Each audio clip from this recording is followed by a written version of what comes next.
এই শহরে অবস্থান করছে নবী মুহাম্মদ সাল্লাল্লাহু আলাইহি সাল্লাম এর দৌহিত্র ইমাম হুসাইন রাদিয়াল্লাহু তাআলা আনহুর মাজার। প্রিয় দর্শক, আমি মিজানুর। আপনারা দেখছেন দেশ মিজানুর স্টুডিও। আপনারা জানেন আর কয়েকটা দিন পরেই মহররম, সেই সম্পর্কে নতুন একটি ভিডিও নিয়ে হাজির হলাম। ভিডিওটি খুব ইন্টারেস্টিং একটি ভিডিওর টাইটেল বর্তমান সেই কারবালা কেমন দেখতে। এই ভিডিওর মধ্যে তুলে ধরা হবে বর্তমান কারবালা নগরীকের চিত্র। ভিডিওটি দেখতে থাকুন, আশা করি ভালো লাগবে। অরিজিনাল ভিডিওর লিঙ্ক ভিডিওর ডিসক্রিপশান বক্সে দেওয়া থাকবে, আপনারা চাইলে সেখান থেকে অরিজিনাল ভিডিওটিকে সাপোর্ট করতে পারেন। চলুন দেরি না করে ভিডিওটি দেখে নেওয়া যাক। আশুরার দিনের ঐতিহাসিক ঘটনাকে কেন্দ্র করে কারবালা ইতিহাসের ব্যাপক আলোচিত অধ্যায়। ৬১ হিজরিতে প্রিয়নবী হজরত মুহাম্মদ সাল্লাল্লাহু আলাইহি সাল্লামের দৌহিত্র ইমাম হুসাইন রাদিয়াল্লাহু তাআলা আনহু তার পরিবার পরিজন ও সঙ্গী সাথী সহ শহীদ হয়েছিলেন কারবালা প্রান্তরে। হৃদয় বিদারক সেই ঘটনা আজও মানুষকে করে তোলে শোকাহত ও বেদনাকাতর।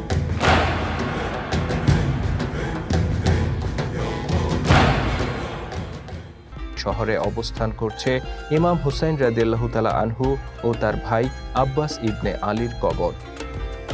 প্রাচীনকালে এই শহরের নাম ছিল কোর বাবিল। প্রাচীন ব্যাবিলনীয় কিছু গ্রামের সমষ্টিগত নাম ছিল এটি।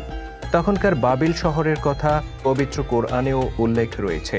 তবে অনেকের মতে কারবালা শব্দটি এসেছে আরবি কার্ব ও বালা শব্দ থেকে। কার্ব শব্দের অর্থ দুঃখ বা যন্ত্রণা, আর বালা শব্দের অর্থ বিপদ বা মুসিবত। ইমাম হুসাইন রাদিয়াল্লাহু তাআলা আনহুর শাহাদাতের ঐতিহাসিক ঘটনার কারণে স্থানটির এরূপ নামকরণ করা হয়েছে বলে মনে করেন তারা। বেশ কয়েক বছর ধরে অব্যাহত যুদ্ধ ইরাকে প্রভাব ফেললেও কারবালায় এর তেমন প্রভাব পড়েনি। ফলে কারবালা শহরটি বেশ সাজানো গুছানো ও পরিপাটি। এখানকার লোকজনও বেশ সচেতন, যেখানে সেখানে ময়লা আবর্জনা ফেলতে অভ্যস্ত নন তারা। শহরকে দৃষ্টিনন্দন ও মনোমুগ্ধকর রাখতে যথেষ্ট সতর্ক কারবালার বাসিন্দারা। এই শহরে অবস্থান করছে নবী মুহাম্মদ সাল্লাল্লাহু আলাইহি সাল্লাম এর দৌহিত্র ইমাম হুসাইন রাদিয়াল্লাহু তাআলা আনহুর মাজার। আহলে বায়াত অনুসরণকারীদের কাছে মক্কা মদিনা শরীফের পর ইমাম হুসাইন ইবনে আলীর মাজার একটি পবিত্রতম স্থান হিসেবে বিবেচিত হয়। প্রতি বছর ইমাম হুসাইনের মাজারে ভিড় জমে বিপুল মানুষের।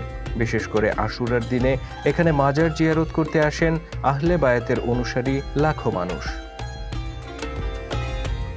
ইমাম হুসাইনের মাজারের খানিকটা দূরে অবস্থিত আলী রাদিয়াল্লাহু তাআলা আনহুর কন্যা জয়নাবের স্মৃতি বিজড়িত তিল-এ জয়নাবিয়া।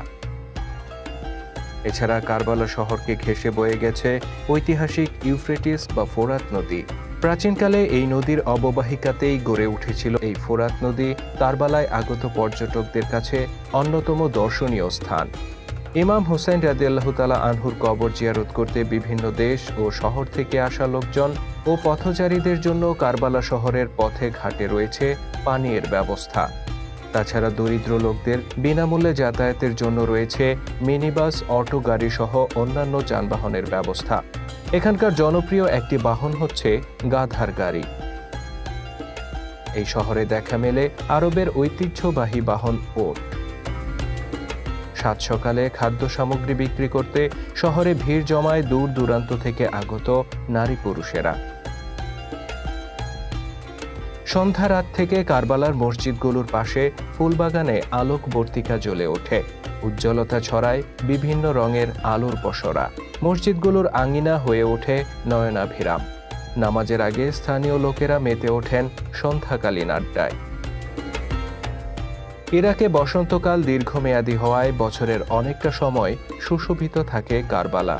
বাড়িঘরের আঙিনা ছেয়ে ওঠে নানা জাতের ফুলে। মাঠ ময়দান হয়ে ওঠে সবুজাভ। অন্যদিকে শহরের বাইরের বিস্তীর্ণ অঞ্চল জুড়ে রয়েছে সারি সারি খেজুর বিথি। বাগানে উৎপন্ন খেজুর দেশের বিভিন্ন শহরের পাশাপাশি বিদেশেও রপ্তানি করা হয়। অবশ্য আরব দেশ হিসেবে কারবালায় মরু অঞ্চলও রয়েছে সারি সারি বালুর ঢিবি। সবকিছু মিলিয়ে কারবালা অনেক সুন্দর, বৈচিত্র্যময় ও মনোরম এক শহর। ইমাম হোসেন রাদিয়াল্লাহু তাআলা আনহুর কবর, ইমাম হোসেনের বোন জয়নাবের স্মৃতি বিজড়িত তিলে জয়নাবিয়া, ইমাম হোসেনের ভাই আব্বাস ইবনে আলীর কবর, বিখ্যাত ফোরাত নদী ইত্যাদি কারবালার রূপ সৌকর্যে কনক শোভা যোগ করেছে। তাছাড়াও ভাস্কর্য, পার্ক, শপিং মল, রেস্তোরাঁ এবং বৈচিত্র্যময় ও বাহারি ফুলের বাগানগুলো কারবালাকে করে তুলেছে বেশ মনোহরী।